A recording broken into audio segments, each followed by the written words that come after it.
viewers of Smart 24 TV, you are welcome. Our discussion is a very quite interesting one as we discuss the economic policies of this country. At times you find yourself in a problem as a citizen and you don't know where the problem comes from.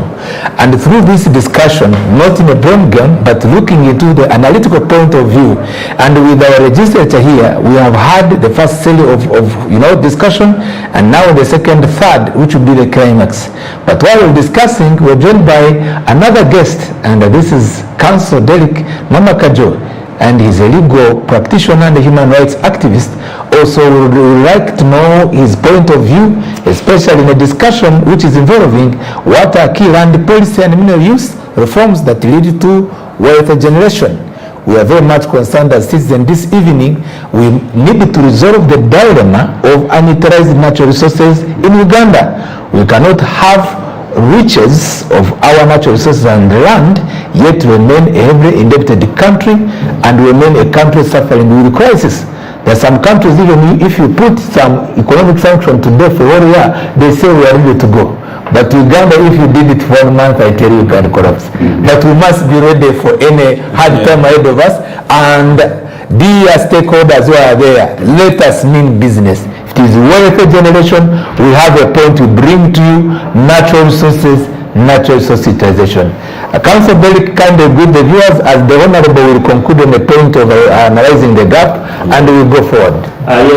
Thank you, my elder brother, Dr. Joseph Tindiewa, and the management of Smart 24 for this once again wonderful opportunity that I really have something to share back to the citizenship, and I really am so proud of this.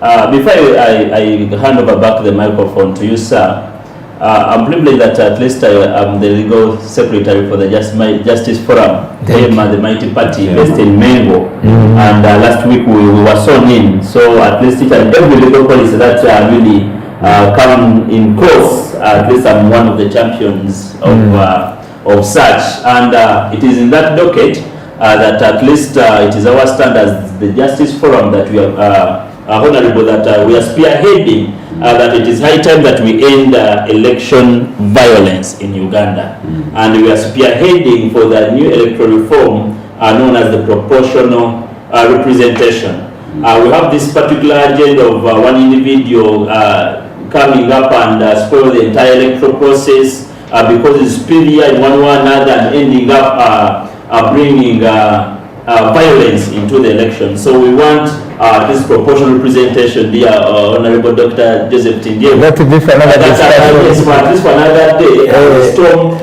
Let people know what is proportional representation. In the polygon, I will come and you tell us how does it contribute to economic growth. Exactly. Because for us, you tell us the politics, the legal, and then how it contributes. And by the time I came in, Honorable was trying to discuss about the election vis-a-vis money spent in the elections, among others.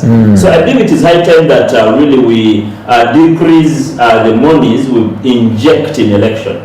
I believe if we go proportional representation voting for parties, there is a way also monies will have to be decreased, we inject in politics, and as such, then meaning that our economic base is being really supported in one way or another.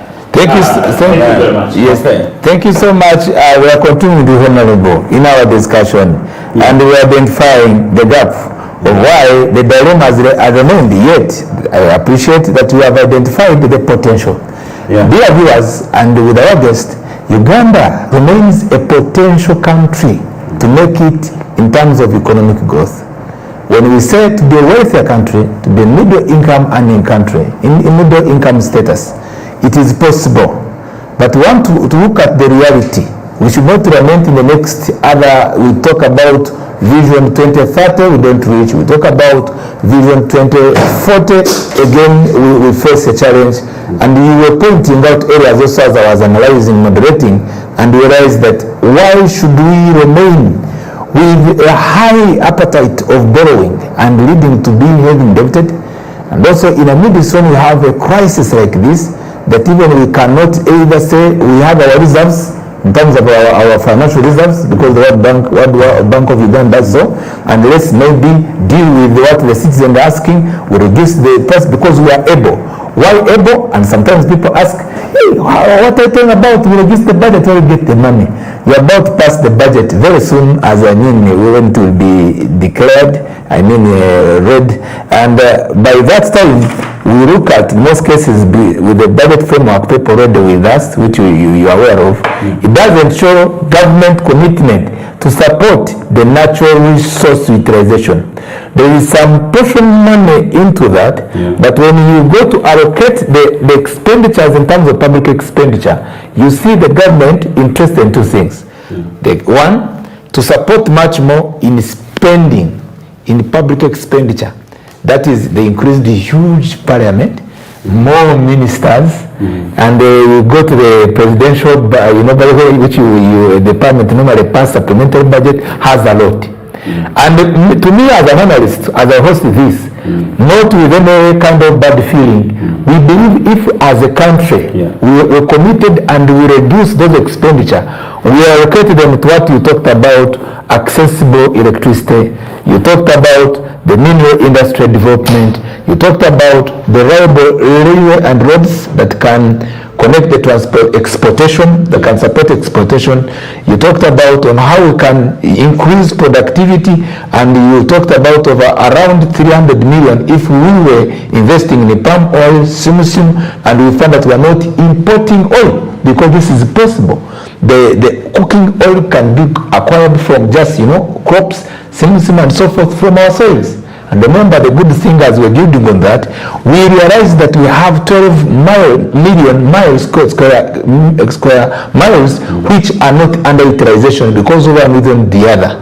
You talked about even maybe part of the need for sustainable land management and double production. But the commitment is not coming out. Give us hope. Thank you very much. I was on the point of the budget.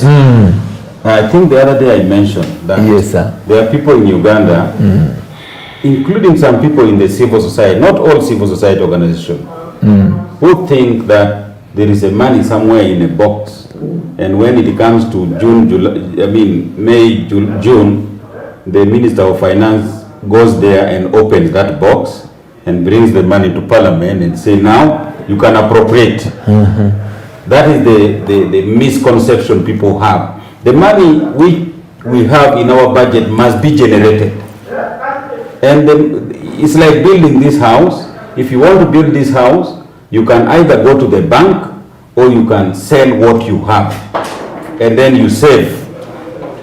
If you have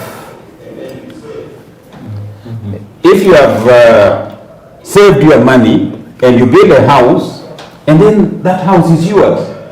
But if you go to the bank and you borrow money, then at high interest, even if you have completed that house is not yours. Thank you. You add on, as this is a TV that does business. They want to bring some announcement, advert, and then we'll move on. No problem. They have a lot of interruptions. They have interrupted it. They have interrupted. Akanoka gani. Baba Dechi.